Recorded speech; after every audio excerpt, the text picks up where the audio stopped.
안녕하세요, KC킴입니다. 제가 진영 한과학이라는 시간을 만들어 보았습니다. 우리가 교회나 절에 다녀도 커다란 깨달음이 없는 것은 한 가지 이유 때문입니다. 아는 것을 행하지 않기 때문이죠. 행함을 통하여 스스로 말씀이 되고 진리가 되어 살아가는 것이 바로 깨우침이죠. 예전 어르신들은 붓글씨를 많이 했습니다. 진리의 말씀을 붓글씨로 쓰는 동안에 그 진리의 말씀이 몸 안에 스며들어 스스로가 말씀이 되고 진리가 되는 경지가 바로 깨달음이죠. 제가 PGCC라는 골프대학에 다닐 때 컬리그래피라는 과목이 있었는데 이게 바로 서예 즉 붓글씨입니다.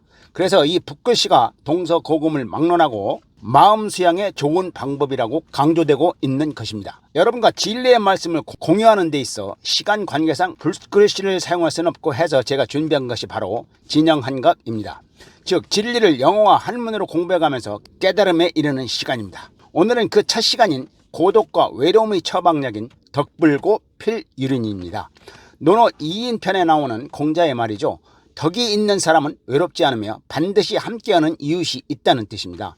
외롭거나 고독하지 않은 인생을 살고 싶다면 덕을 쌓아 덕 있는 사람이 되어야겠습니다. 외로움과 고독을 치료하는 처방약 덕이란 무엇일까? 쉽게 말하면 좋은 생각, 좋은 말, 좋은 행동으로 이웃에게 사랑과 기쁨과 평화를 주는 사람을 우리는 덕인이라고 할 수 있겠습니다. 덕을 쌓는 방법이 여러 가지 있겠지만 오늘은 우리는 세 가지를 요약해서 공부해 보도록 하겠습니다. 첫째, 성경의 가장 큰 가르침 중에 하나인 내 이웃을 내 몸같이 사랑하는 말씀을 실천하는 것입니다. 너무 많이 들으셔서 잘 와 닿지 않으실 수도 있겠지만 우리가 많이 아는 것 같아도 큰 변화가 없는 것은 아는 것을 행하지 않기 때문이죠. 우리의 행복과 기쁨과 깨달음은 곧 우리가 배우고 익힌 진리를 행하는 것입니다. 여러분 진정으로 이웃을 사랑하는 마음을 일으키면 정말 행복한 삶을 살 수 있습니다.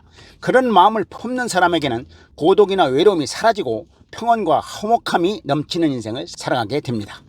이런저런 이유 대하지 마시고 그냥 행하시면 됩니다. 나이키 광고 참 멋있죠. Just do it. 그냥 하세요. Happy for no reason이라는 베스트셀러 책이 있습니다. 이유 없는 행복이란 뜻이죠. 바울이 데살로니가 사람들에게 쓴 편지에 항상 기뻐하라, 범사에 감사하라는 내용이 있습니다. 그렇습니다. 살아 숨쉬는 자체가 축복이고 우리는 이유 없이 항상 기뻐하고 이유 없이 모든 일에 감사할 권리가 있습니다. 선택은 여러분의 몫입니다. 덕을 쌓는 두 번째 방법입니다. 사람이 살아가면서 가장 많은 갈등을 겪는 것이 바로 사람과의 관계죠. 사도 바울이 말했죠. 의인은 없다. 하나도 없다. 이 세상에 완벽한 사람이 없듯이 사람과의 갈등이 없는 사람도 없겠죠. 심지어 예수 그리스도에게도 적 그리스도가 있지 않습니까? 우리가 덕을 쌓아 외롭거나 고독하지 않은 덕 있는 사람으로 살아가려면 선으로 악을 이기는 삶을 살아가야 합니다.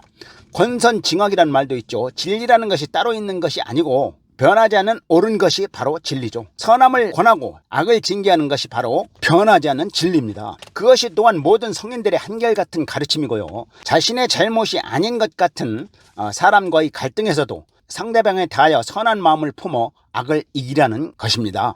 깨달음이라는 것이 특별한 범접하기 어려운 영역이 아니죠. 그냥 선한 마음을 끝까지 품고 그 진리의 말씀으로 살아가면서 느끼는 기쁨과 사랑, 이것이 바로 깨달음입니다. 선한 마음을 품는 방법은 불쌍히 여기는 마음을 품는 것이죠. 그리스도의 산상수훈에서 나오는 긍휼히 여기라는 말씀이 바로 갈등 있는 사람에 대하여 미움이 아닌 불쌍하고 가엾은 마음을 덕을 쌓는 방법 세 번째는 판단하지 않는 것입니다. 사람의 번뇌 또는 갈등은 남을 판단하는 데서 오는 것이죠. 나의 생각이 또는 나의 종교나 믿음이 타인과 같을 수는 없는 것이며 내가 타인의 기준이 될 수는 없는 것입니다. 함께하는 이웃을 더하거나 빼지 말고 있는 그대로의 모습으로 존중하고 사랑하라는 것입니다. 마태의 복음서를 보면 너희가 판단을 받지 않으려거든 남을 판단하지 말라. Don't judge if you don't want to be judged 라는 가르침이 있죠. 여러분이 남과 같을 필요가 없듯이 남 또한 여러분과 같을 필요는 없습니다. 우리 인간은 서로 다르기 때문에 살아가는 것입니다. 스티브 잡스가 임종 전에 이런 말을 했죠. 먹고 살 정도만 되면 돈 버는 일 이외의 것에 눈을 돌려야 한다. 여러분, 물질이 주는 기쁨은 순간적이지만 영원한 기쁨을 주는 것이 있습니다. 바로 깨달음이죠. 깨달음이란 닫혔던 것이 열리는 바람처럼 막힘없이 가는 것을 말합니다. 이웃을 내 몸처럼 사랑하는 것, 선을 악으로 이기는 것, 남을 판단하지 않는 것을 행하는 속에 깨달음이 있는 것입니다. 우리는 야고보가 한 말을 기억해야 합니다. 행하지 않는 믿음은 곧 죽은 믿음. 영상 마무리할까요? 네, 관상은 심상만 못하고 심상은 덕상만 못하다는 말이 있습니다. 우리는 살아가면서 특별하게 인복이 많은 사람을 경험하게 되죠. 인복은 곧 인덕에서 나온다는 걸 알아야 합니다. 우리는 서로 덕을 쌓아 고독과 외로움에서 벗어나 늘 기쁘고 감사하는 행복으로 점철된 인생을 살아갑시다. 네, 가감되지 않은 있는 그대로의 여러분의 모습을 사랑합니다. 감사합니다.